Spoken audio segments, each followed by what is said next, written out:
This is the last video of this unit. In this video, I'm going to introduce the strength of acids and alkalines, and then we're going to discuss the difference between strength and concentration of acids and alkalines.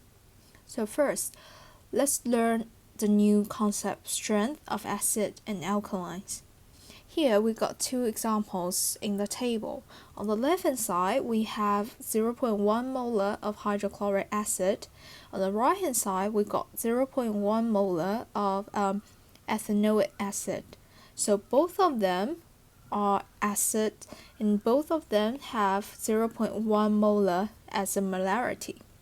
So let's analyze it.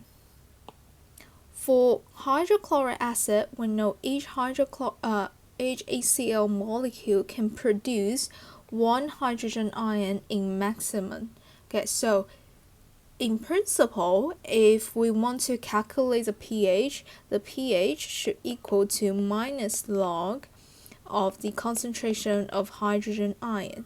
Right, so if we take if we substitute the numbers in, it will be minus log of 0.1, which give us 1. And if we do experiment, we would be able to measure that the pH value is actually 1, okay, for hydrochloric acid. However, let's use the same method to analyze ethanoic acid. So here, each ethanoic acid molecule can produce again only one hydrogen ion in maximum. It's monobasic.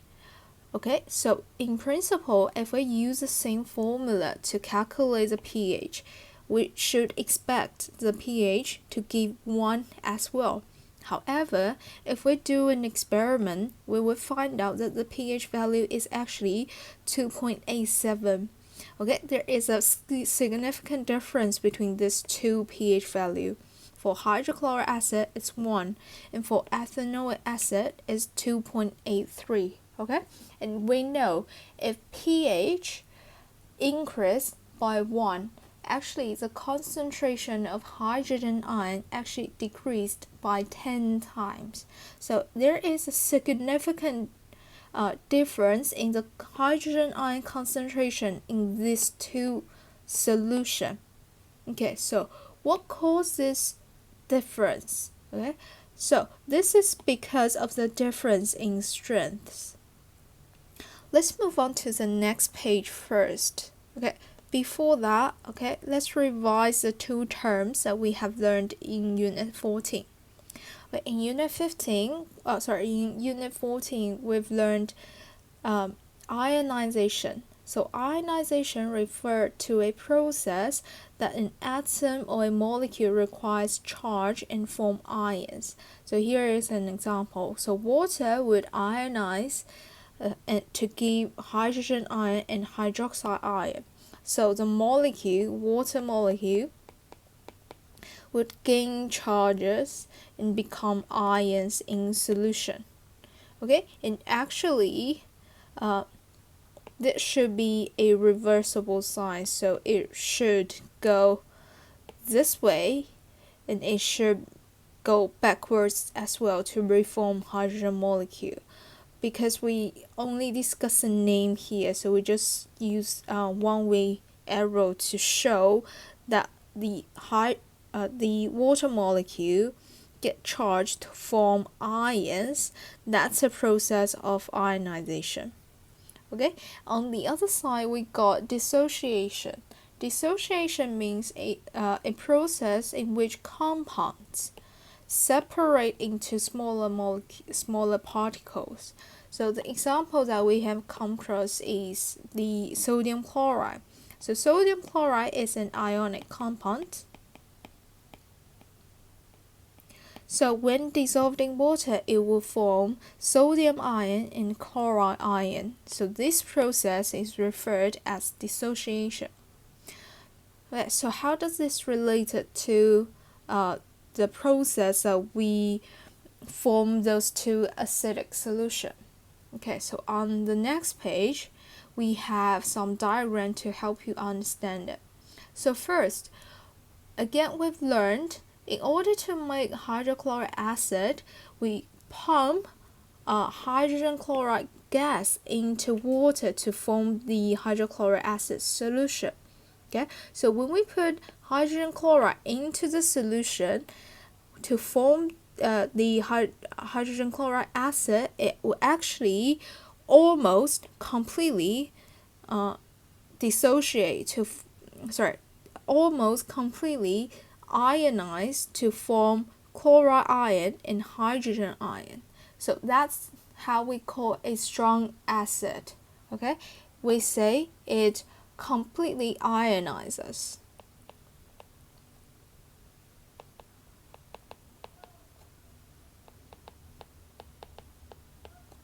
When dissolving in water. So almost all of the hydrogen chloride that we dissolved in the solution would get charged and form ions. Okay, so you can see we put in 3 hydrogen chloride molecule into it, and okay, so all 3 chlorine atom and then become chloride ion. All 3 hydrogen ion become all 3 hydrogen atom becomes hydrogen ions after dissolving in water.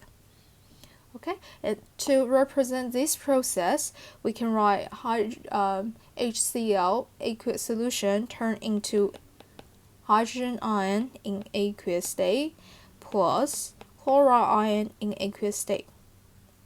And because it's almost completely ionized, so we use one-way arrow to represent the direction of this reaction. Okay, and then let's take a look at example 3 first. Ethanoic acid is a weak acid, okay, because it only partially ionizes. What does this term mean? Again, to make ethanoic acid, we pump ethanoic gas into the water to dissolve the gas to mix the solution. So again, let's use 3 ethanoic molecules and put them into solution. But now, take a look on the right hand side. 2 of the molecules remain the same as the molecule. Only one of the molecule ionized to give this H+. Okay, so that means it cannot ionize completely. That's a characteristic for a weak acid. It only partially ionizes. Okay, so how can we write the equation to represent this process? So for weak acid, it's very important that you use the reversible sign. Okay, only partially ionized. Okay, and then it should provide the ion in small amounts. Okay, so you can see here it said it's around 1% complete. So only 1% of the molecule would ionize to give hydrogen ion. And please remember, this is a reversible reaction, and it will not stop here. Okay, it will keep coming together, join together, and then when maybe the other molecule separate to form ion, and then they're gonna meet each other and reform. So it's a dynamic process. So it can go this way to form ions. It can also go backwards to form the molecule. Okay, so later we're gonna discuss this in detail in next year. So that's for acid. That's how we compare a strong acid with weak acid. How about alkaline? So here we got an example. I've also attached the graph for you to understand it. So here we got an example, sodium hydroxide. Sodium hydroxide is a strong alkaline. So similarly to strong acid, it should completely, but this time it would dissociate because sodium hydroxide is an ionic compound. Okay, so sodium hydroxide is a strong alkaline as it completely dissociate when dissolving in water. And the equation we should write is sodium hydroxide solution would turn into sodium ion in aqueous state plus chloride ion in aqueous state. Okay, and you can take a look at the graph I attached here. So all the sodium hydroxide that we put in dissociate to form ions. You will not see any NaOH attached together. They're all dissociated to form the ions. Okay, so that's for the strong alkaline. And then we move on to the next alkaline example, which is ammonia. So ammonia is a weak alkaline, so as it can only partially, remember alkaline is covalent molecule, so it would, ammonia is a covalent molecule, so it should ionize. So we should name this process ionization when dissolving in water. And then the equation that you have learned before is ammonia solution plus water. And again, use a reversible sign to give you ammonium ion plus hydroxide ion. Okay, again, it's around 1% complete, so only part of the NH3 that we put into the solution will actually give you the hydroxide ion and ammonium ion. So take a look at the diagram attached here. Okay, so here you can see some of the ammonia remain as ammonia in the solution. Okay, however, it's only small amounts would turn into ammonium ion and hydroxide ion. So that's the difference between a weak alkaline and strong alkaline. For weak alkaline, it just partially ionized in water. Okay, so after discuss the sample, let's go back to the previous page to fill in the space. So after dissolving in water, when an acid or alkaline almost completely ionizes or dissociates to give hydrogen ion or hydroxide ion, they are classified as strong acid or strong alkaline. Okay, but if an acid or an alkaline only partially ionize or dissociate to give hydrogen ion or hydroxide ion, they are classified as weak acid or weak alkaline.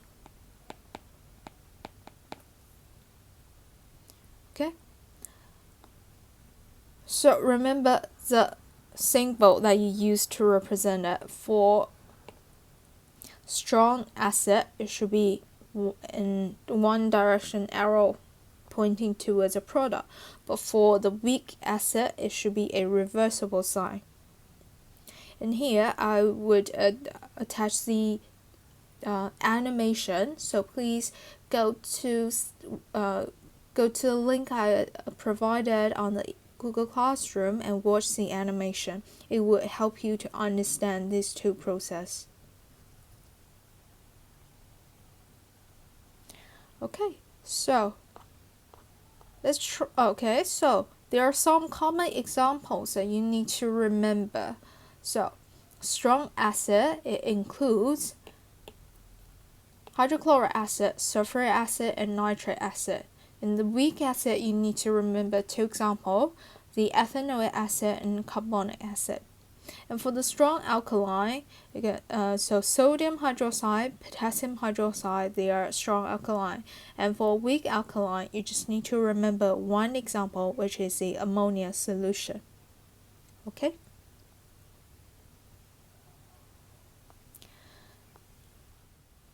Now let's compare the strength of acid and alkalines. So if an acid or an alkaline have different strength, how would they perform differently in an experiment? So in order to make it a fair test, we must use the same concentration in this experiment. So first, let's compare the pH value of two acid or alkaline with the same molarity, same concentration. Okay, so with same molarity, the strong acid, since it can completely ionize to give hydrogen ion, so it will provide more hydrogen ion, so the hydrogen ion concentration would be higher, hence the pH value should be lower. Okay, so for strong alkaline, because strong alkaline would completely, for example, sodium hydroxide would completely dissociate to provide hydroxide ion, okay, when compared to weak alkaline. So the concentration of hydroxide ion is higher, okay, hence the pH value should be higher. Okay, so that's because hydrogen ion concentration is higher for strong acid and hydroxide ion concentration is higher for strong alkali. Remember, we use this bracket to represent the concentration of ions. Okay, and then the second item, we're going to compare the electrical conductivity of the two acids and alkalines, again, with same molarity. So if we have a strong acid and we also have a weak acid, and then with the same molarity, same volume, and we connect it with a light bulb, we will be able to compare that the strong acid is a better conductor. Again, because strong acid or strong alkaline, it will be able to provide more mobile ions. Okay, so in this case, for example, hydrogen HCl, hydrochloric acid. So in this example, it would completely ionize to give hydrogen ion and chloride ion. So both of them would are mobile ion in the solution and can conduct electricity. Right, so in this case, we're not just focusing on H plus or OH minus, but we also consider the ions that produced after ionization, the other ions produced after ionization and dissociation. Okay, so since it would completely ionize or dissociate to give more mobile ion, hence it would be a better conductor. Okay, and then for the third item, we are going to compare the reaction rate of two acids or alkaline, again with same molarity. Again, for strong acid or strong alkaline, it can produce more hydrogen ion or more hydroxide ion.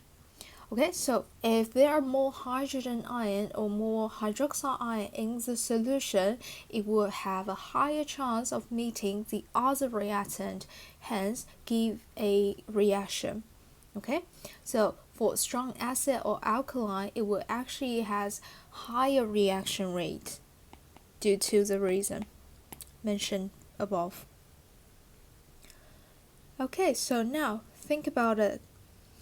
If we have 100 cm cube of 1 molar hydrochloric acid requires 100 cm cube of 1 molar sodium hydroxide for complete neutralization.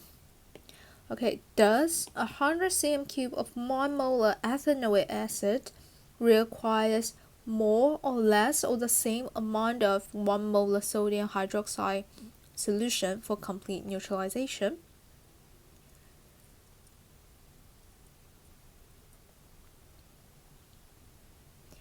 Okay, so the answer here is actually the same amount.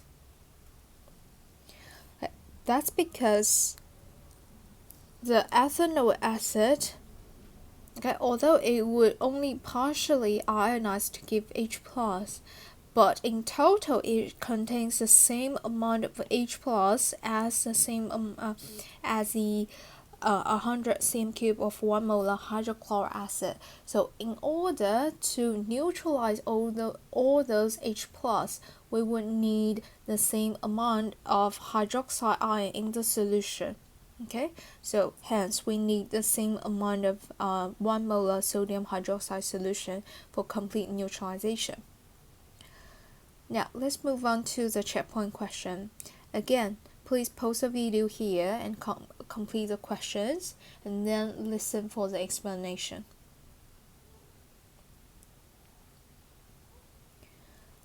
Okay, for the first question, we have 4 kinds of solutions listed here.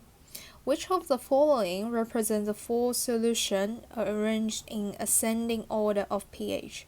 So ascending order, we should arrange it from a strong acid and then weak acid, weak alkaline to strong alkaline.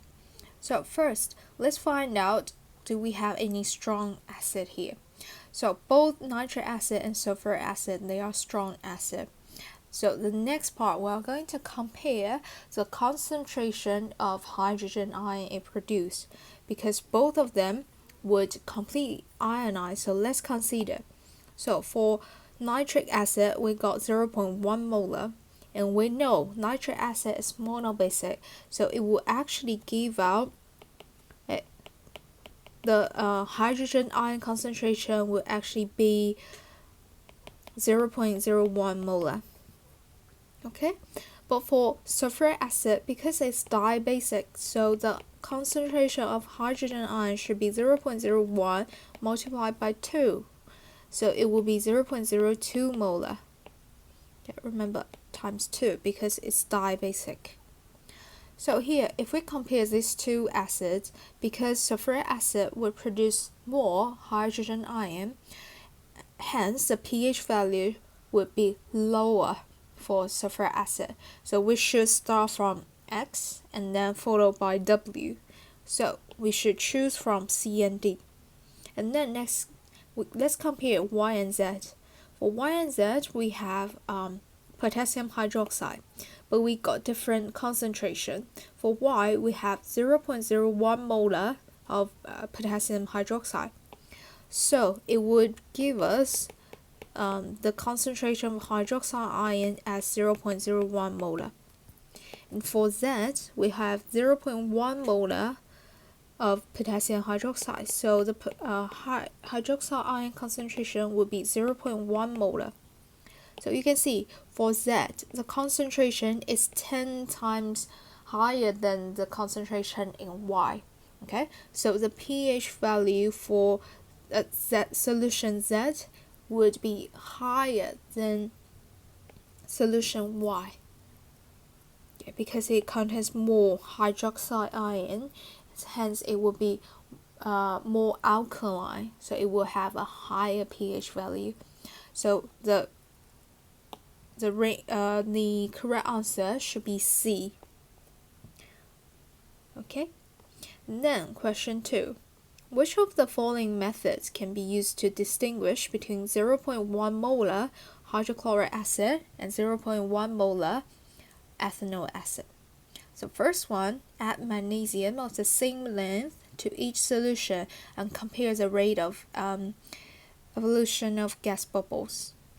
So here, magnesium, because it's a metal and quite reactive metal, so it can react with acid in solution, also aqueous state, no problem. And then to make it a fair test, we have the 2 acid solution with the same molarity, and also for the metal, we put it the same length of metal in each solution to make it a fair test. And then we compare the rate of forming the gas bubbles. Remember on the previous page, we mentioned for strong acid, it would have a higher reaction rate. Right? So by counting how many gas bubbles formed within a unit time, we can compare the strength. So A is correct. Sorry, number 1 is correct. And then second, compare the pH value of each solution. Okay? And remember, if we have a strong acid, it would completely ionize to give H plus hydrogen ion. So the concentration of hydrogen ion will be much higher than the weak acid because they only partially ionize to give hydrogen ion. So the pH value for strong acid will be lower than the weak acid. So second is okay. And then third, we have this method. Use each solution as electrolyte. Okay? Electrolyte means something that can conduct electricity. And then in the setup shown below, and compare the brightness of the bulb. Okay, so here it is actually comparing the conductivity of the two solutions. Remember, for strong acid, because it completely ionized to give mobile ion, so it would have a higher concentration of mobile ion in the electrolyte to conduct the electricity, and it will be a better conductor. So that way can also help you to distinguish these two solutions. So the correct answer should be D. And the last one, comparing the same volume of 0.5 molar sodium hydroxide, which is a strong alkaline, and 0.5 molar of ammonia solution, which is a weak alkaline. Which of the following is not correct? First, for 0.5 molar sodium hydroxide, it would get a higher pH value. Okay, this one should be correct because strong alkaline will give you a higher concentration of hydroxide ion.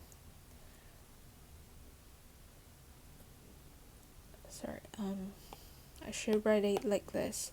So it should give you a higher concentration of hydroxide ion. Hence, it will have a higher pH value. And then B. Okay, for 0.5 molar sodium hydroxide solution, it have a higher electrical conductivity. Again, that's correct because for strong alkaline, it will completely dissociate, so it will have a higher concentration of both sodium ion and also hydroxide ion. Okay, so they are mobile ions that can conduct electricity. So 0.5 molar sodium hydroxide solution actually is a better conductor compared to 0.5 molar ammonia solution. And for C, forms precipitate with iron 2 sulfate. Okay, so remember in last unit we have learned the reaction between metal ion with a sodium hydroxide and also with ammonia solution. So you should remember that iron 2 ion Fe2 plus would give precipitate for both of the solution. Okay, and those precipitate would not redissolve in either excess of sodium hydroxide nor excess of ammonia solution. So C is actually wrong. Okay, it do form precipitate with iron 2 sulfate with ammonia.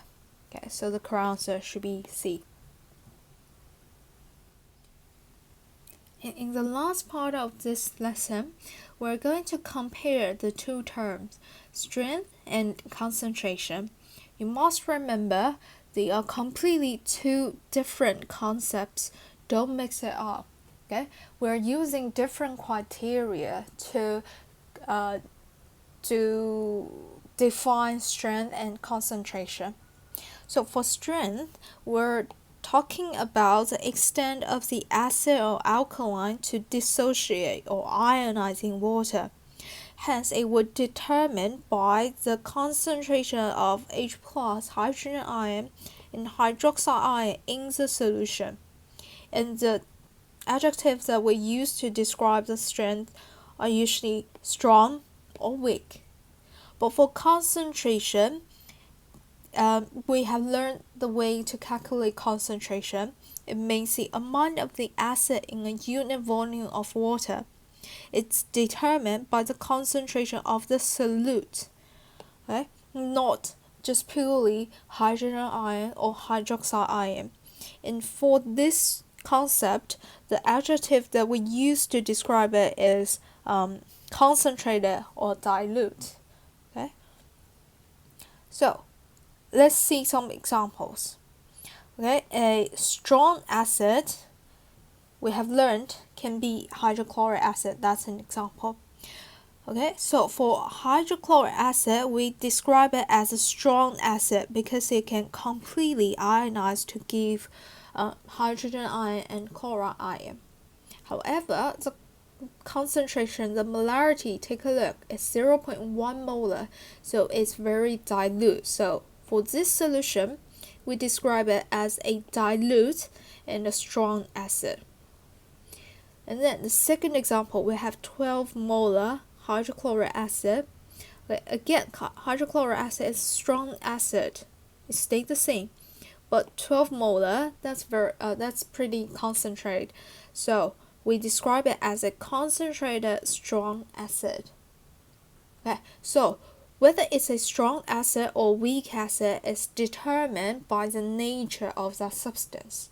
But whether it's dilute or concentrated depends on how much of that substance you have added into water to make the solution.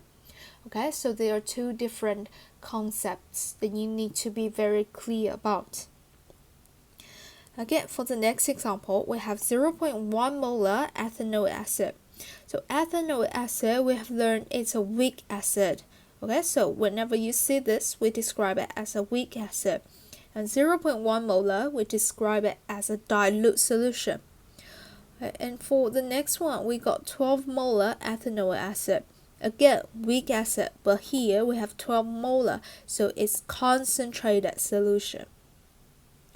Okay, so there is no direct connection between concentrated with strong. Okay, concentrated doesn't mean it's a strong acid or alkaline. Okay, it's completely irrelevant. We're using different criteria to judge whether it's strong or weak, whether it's concentrated or dilute. And for concentrated solution, you can assume if you got a molarity that's higher than 5 molar, you can say it's concentrated. Okay, let's try the examples here.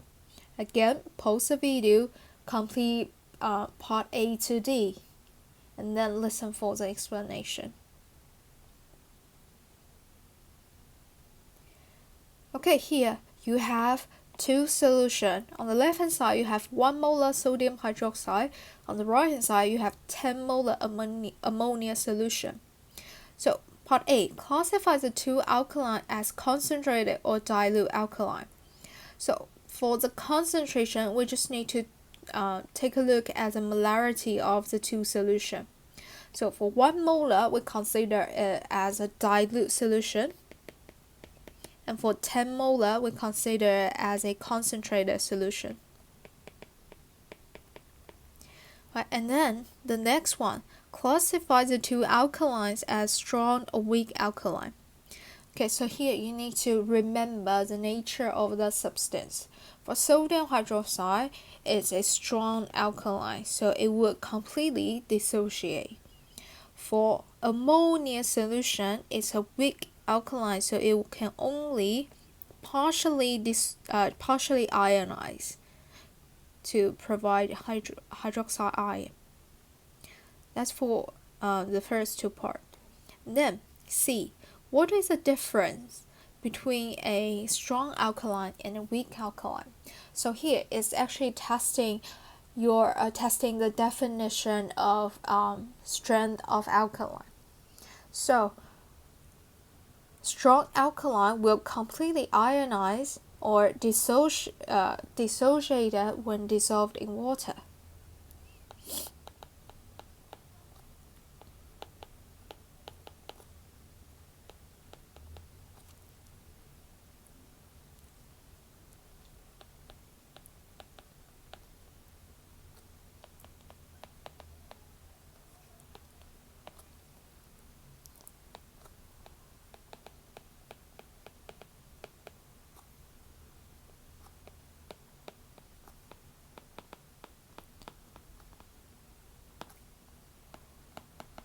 On the other hand, we have weak alkaline.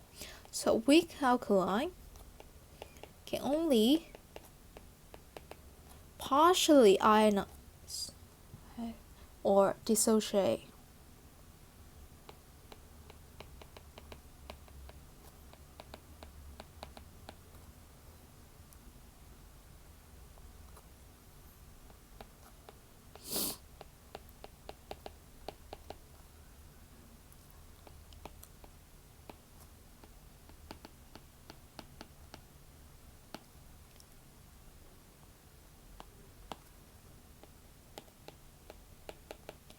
Okay, so when you answer this type of question, make sure you have the keywords partially or completely, and then ionize, dissociate, ionize or dissociate.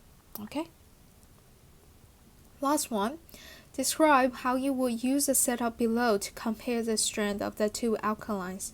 Explain the expected observation. So for this part, you have to at least contain two parts. So first, you would need to describe how you would how this setup can help you to compare the strength, and then you need to explain the expected observation. So for this question, okay, let's go back to the part that introduced the two solutions we have. On the left hand side, we have 1 molar sodium hydroxide solution.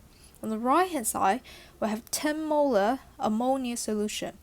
Remember, if we want to compare the strength of the two solutions, we must have them in the same molarity, same concentration, in order to carry out a fair test. So first, we need to convert the we need to dilute the more concentrated one and make it into 1 molar, so that we can carry out a fair test. Okay, so here, the first part, we need to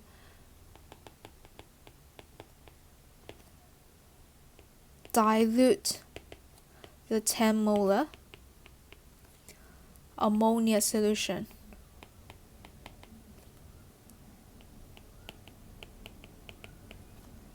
into 1 molar. Okay, and then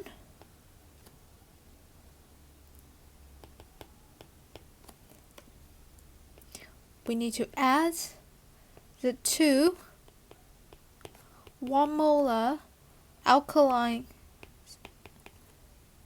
solutions into the beakers in the above setup.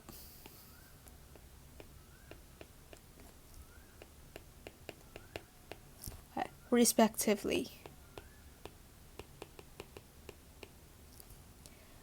Okay, and then finally, we need to observe the brightness of the light bulb, and then the light bulb, we need to explain the expected observation. The light bulb will be brighter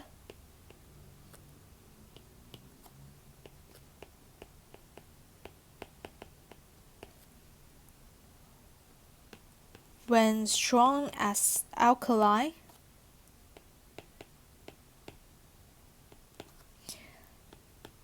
solution is used as the electrolyte.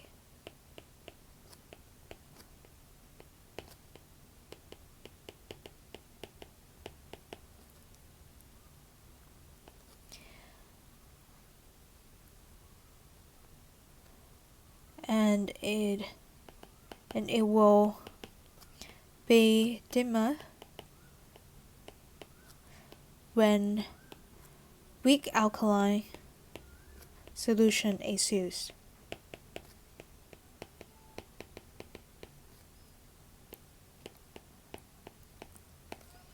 Okay, so why? What causes difference? Okay, so we need to first explain for sodium hydroxide solution, okay, acid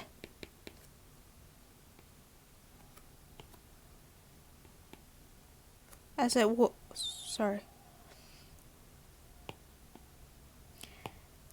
will completely dissociate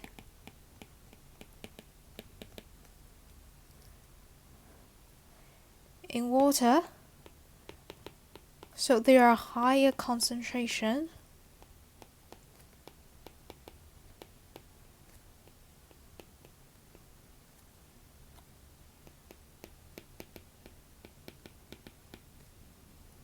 of mobile ions.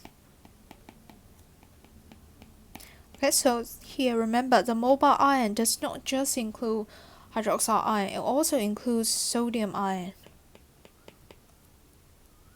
Okay, which will increase the conductivity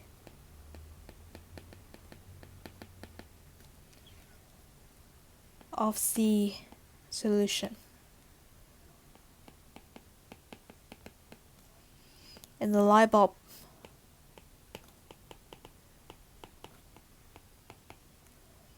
will be brighter.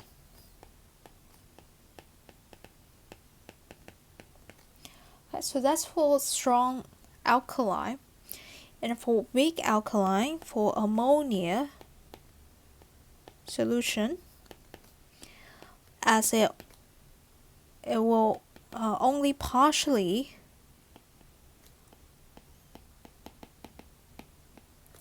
ionize in water,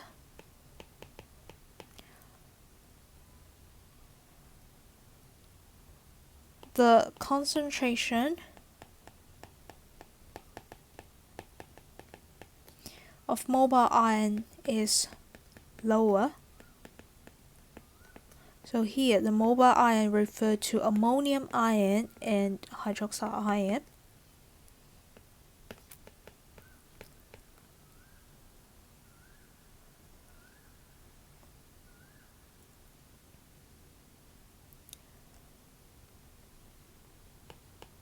Okay, hence the light bulb will be dimmer.